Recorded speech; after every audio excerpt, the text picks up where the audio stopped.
আসসালামু আলাইকুম ওয়া রাহমাতুল্লাহি ওয়া বারাকাতুহু। প্রিয় শিক্ষার্থীরা, আজকে আমরা জানব লাহানের বর্ণনা। লাহান অর্থ ভুল পড়া। কোরআন মাজিদ তাজউইদের সাথে আদায় না করে পড়াকে লাহান বলে। লাহান দুই প্রকার, এক লাহানে জালি আর দুই নম্বর লাহানে খফি। লাহানে জালি অর্থ প্রকাশ্য ভুল বা মারাত্মক ভুল, আর লাহানে খফি ছোট ভুল বা সূক্ষ্ম ভুল। লাহানে জালি যে ভুলের কারণে অর্থের পরিবর্তন ঘটে। কোরআন মাজিদ লাহানে জালি পড়া হারাম ও কুফরির আশঙ্কা। নামাজে লাহানে জালি পড়লে নামাজ ফাসেদ হয়ে যায় এবং সেই নামাজ পুনরায় আদায় করতে হয়। লাহানে জালি ছয় প্রকার। এক, এক হরফের স্থলে অন্য হরফ পড়া, যেমন আলহামদুলিল্লাহি, এখানে হায়ে হত্তির স্থলে হায়ে হাওয়াজ পড়া। তো আলহামদুলিল্লাহি এর অর্থ সমস্ত প্রশংসা আল্লাহর জন্য, আর এর স্থলে যদি কেউ পড়ে আলহামদুলিল্লাহি, তাহলে অর্থ দাঁড়ায় সমস্ত আবর্জনা আল্লাহর জন্য। কত বড় ভয়ঙ্কর ভুল!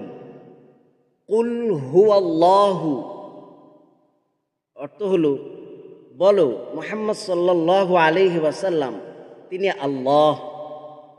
কিন্তু কেউ যদি পড়ে কুল হুয়াল্লাহু, তাহলে অর্থ দাঁড়ায় খাও মুহাম্মদ সাল্লাল্লাহু আলাইহি ওয়াসাল্লাম তিনি আল্লাহ, অর্থাৎ কফ ও কাফ। চিন্তা করুন, শুধু এক হরফ বদলেই কি ভয়ানক অর্থ হয়ে গেল। দুই নম্বর উদাহরণ, এক হরকতের স্থলে অন্য হরকত উচ্চারণ করা, যেমন আনআমতা, অর্থ হলো তুমি যে নিয়ামত দিয়েছ। এর বদলে যদি পড়ে আনআমতু, তাহলে অর্থ হয় আমি তোমাকে নিয়ামত দিয়েছি। তিন নম্বর, হরকতের স্থলে মাদ পড়া, যেমন আলাম তার, এর স্থলে কেউ পড়ল আলাম তার, তাহলে অর্থ পাল্টে যায়।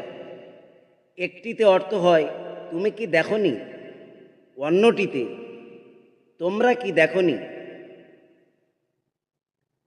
চার নম্বর, মাদ্দের স্থলে হরকত পড়া, যেমন লা ইলাহা ইল্লাল্লাহু, এর অর্থ হয় আল্লাহ ছাড়া কোনো ইলাহ নেই। কিন্তু যদি পড়ে লা ইলাহা ইল্লাল্লাহু, তাহলে অর্থ দাঁড়ায় নিশ্চয়ই আল্লাহ ছাড়া আরো ইলাহ আছে। বিশ্বাস নষ্ট করার মতো মারাত্মক ভুল। পাঁচ নম্বর উদাহরণ, যজমের স্থলে হরকত পড়া, যেমন খলাকনা, এর অর্থ হয় আমরা সৃষ্টি করেছি। এর বদলে খলাকনা যদি কেউ পড়ে, তাহলে অর্থ হয়ে যায় সে সৃষ্টি করেছে। একটিতে আল্লাহর কথা আর একটিতে অন্যের কথা। ছয় নম্বর উদাহরণ, হরকতের স্থলে যজম উচ্চারণ করা, যেমন ওয়ালিয়াদিনি, এর অর্থ হয় আমার জন্য আমার দিন। কিন্তু যদি কেউ পড়ে ওয়াল ইয়াদিনি, তাহলে অর্থ দাঁড়ায় দিনের অভিভাবক।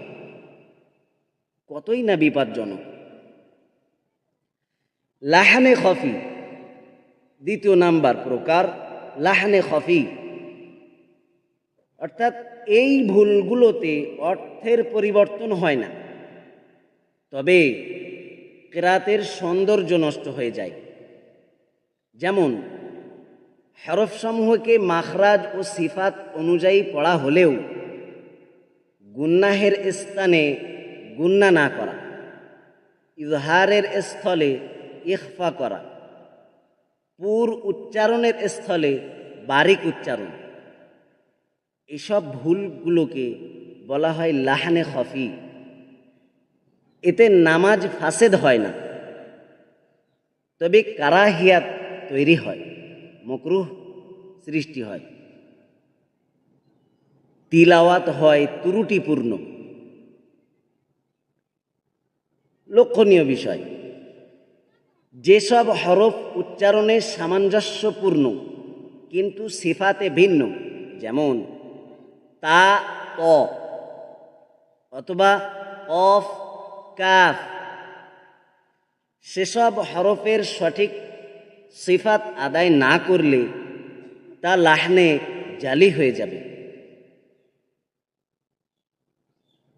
প্রিয় ভাই ও বোনেরা, কোরআনুল কারীম পড়তে গিয়ে আমরা যেন এই ভুলগুলো না করি। আসুন তাজউইদের সাথে শুদ্ধভাবে তিলাওয়াত শিখি ও শেখাই। এটা শুধু সওয়াবের কাজ নয়, বরং ঈমান রক্ষারও একটি গুরুত্বপূর্ণ অংশ।